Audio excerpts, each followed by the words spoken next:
All right, doing a quick video as we are painting exterior trim on this house. We are here in Wayne, Illinois, and it's kind of nice, pretty much keeping the same colors and everything.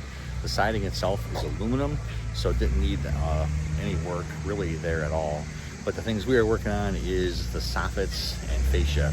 So under the gutter, under that piece of board right there, that's all getting painted. A ton of scraping. So the old paint had some root beer. Old paint had some decent amount of bubbles, so we scraped all that, and then they're spot priming as they go.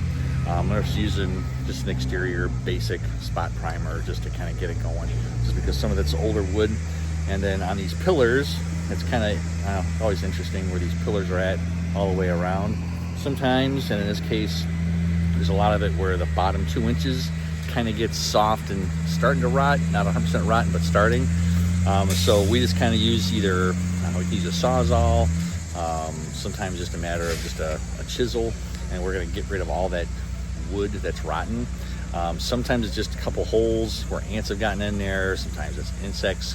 Those carpenter bees can do a number, and sometimes just wear and tear from things getting on there. Weed eaters actually do a number where you could see the weed eater marks on one of these. So places we had a couple boards, we're just putting them in there, filling them in, gluing them, caulk and paint. Some of it we just cut out where the holes are and put in some exterior wood Bondo type material on there, prime it and paint it.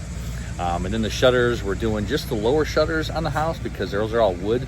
The top ones are vinyl, so the top vinyl shutters will stay as is, and they're really good shape.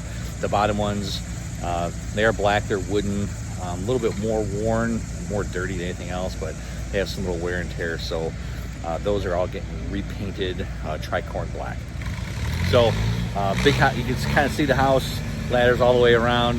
You can expect to pay anywhere from $2,500 to $3,200, maybe a little more, depends on the amount of prep work we have to do. This one didn't have a ton, some of them have a lot more, but this one was pretty average for some of the homes we're doing. So if you're in the St. Charles, Wayne, Bartlett area, have a house similar to this, need some trim painting, give us a call, let us know. Let's see how we can help you love the place you're in, improve the value of it, and maintain it for years to come. You guys have a great day, and God bless.